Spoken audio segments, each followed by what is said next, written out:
नमस्कार मित्रों, मैं आपका मित्र मनीष वैष्णव और आज हम उसी महालक्ष्मी के लक्ष्मी की स्थिरता को कैसे प्राप्त करें, इसी श्रृंखला को हम आगे बढ़ाते हुए आज फिर एक और नए टॉपिक के साथ में हम इस सीरीज में आगे बढ़ते हैं।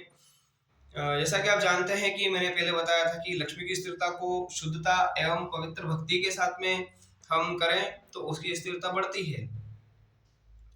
अब इस लक्ष्मी अपने स्वरूप को किस प्रकार से आपके घर में स्थापित करती है, इसको हम जान लेते हैं। जैसे जैसे हम धीरे धीरे जब सत्कार्यों में, अच्छे कार्यों में यदि बढ़ते हैं आगे, तो निश्चित रूप से लक्ष्मी हमारे घर में डेली इनकम के रूप में आ सकती है। डेली इनकम के रूप से आपको कोई बिजनेस सूझ सकता है। यदि आपको कुछ कोई काम नहीं है तो अचानक आपके पास में कोई व्यक्ति आता है और बोलता है कि आप ये बिजनेस कर लीजिए। आप बोलते हैं मेरे पास फंड नहीं है, इसके लिए पैसा नहीं है, इसको लगाने के लिए मैं पूंजी नहीं है, मैं क्या करूं।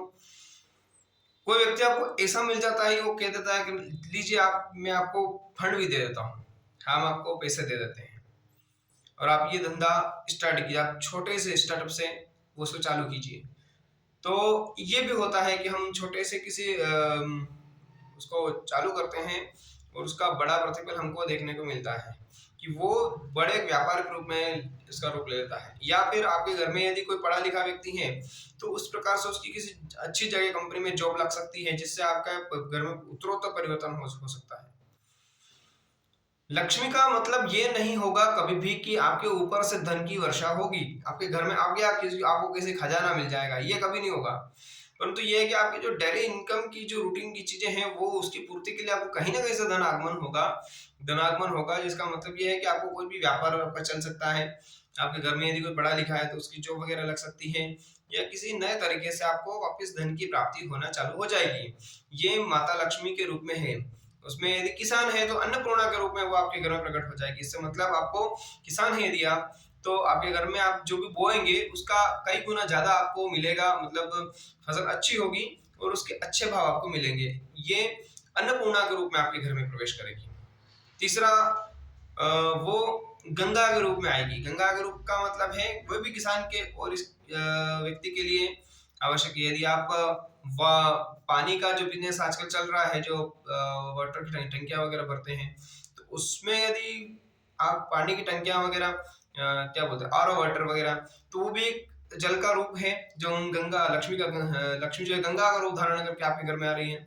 यदि आप किसान हैं तो आपको अथाह पानी मिलेगा, जिससे आपकी बहुत ज्यादा फसल हो सकती है और आप नई नई तरीके से प्रकार से खेती कर सकते हैं, उर्वरक बना सकते हैं अपने उसको, क्योंकि पानी के बिना तो सब शून्य है, आप सब कुछ जानते हैं। तो जिस किसान के घर में पानी होता है या जिस व्यक्ति को पानी की बहुत ज्यादा उपलब्धता होती है, उसको वैसे पैसे की तंगी दिखने को मिलती नहीं है। ऐसा हमने देखा है इस भारतवर्ष में, और ग्रामीण इलाकों में ज्यादा ये देखने को मिला है। तो कभी कभी लक्ष्मी जो है गंगा का रूप धारण करके आपके पास आती है। यदि आप बिजनेस में हैं तो आपको बिजनेस में आपको अच्छी अच्छी सफलता मिलेगी।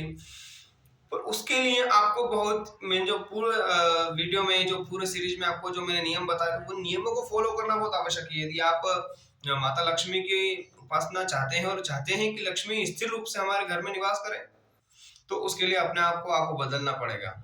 धीरे धीरे आपके कार्य वगैरह में आपको शुद्धता तो लानी ही पड़ेगी और ईमानदारी आपको लानी पड़ेगी।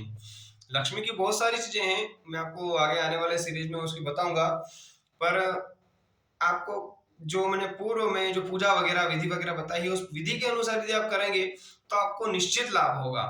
और मैं बार बार आपसे कहता जा रहा हूं कि लक्ष्मी का स्वरूप जो है वो नारायण के साथ जुड़ता है। यदि आप नारायण के साथ में या भगवान श्री कृष्ण के साथ में या भगवान राम के साथ में उसे जोड़कर देखते हैं, जिन्हें भगवान विष्णु के साथ में यदि आप लक्ष्मी को जोड़कर देखते हैं, उसकी पूजा करते हैं और वैष्णव धर्म के अनुसार यदि आप शुद्धता का जीवन जीते हैं इस प्रकार का, तो निश्चित रूप से आप चमत्कार रूप से आप धनवान बनोगे। धनवान नहीं भी बनोगे तो भी आपकी कार्य और उनका शैली वगैरह आपको कमजोर नहीं पड़ेगी। आपकी आर्थिक स्थिति अच्छी मजबूत रहेगी, कमजोर कहीं से कहीं तक नहीं रहेगी। आइए चलिए इसी की श्रृंखला में आपको इतनी जानकारी के बाद में, ताकि वीडियो लंबा ना बने, अगली और सीरीज में लक्ष्मी के और स्वरूपों को और अच्छी तरीके से चीज को जानने के लिए, लक्ष्मी के स्वरूप को जानने के लिए हम और विशेष रूप से वार्ता करेंगे। आज के लिए ये इतना ही। आपका मित्र मनीष वैष्णव, मैं आपसे विदा लेता हूँ।